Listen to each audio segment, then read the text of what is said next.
I don't like being on the farm too much.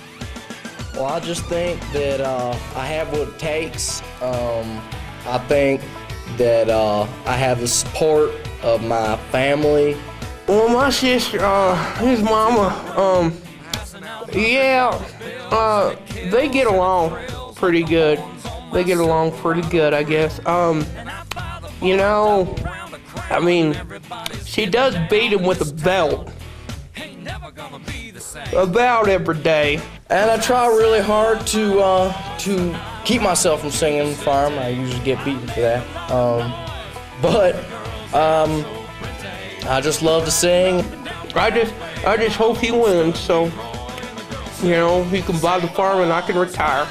That's what I'm hoping he does this for.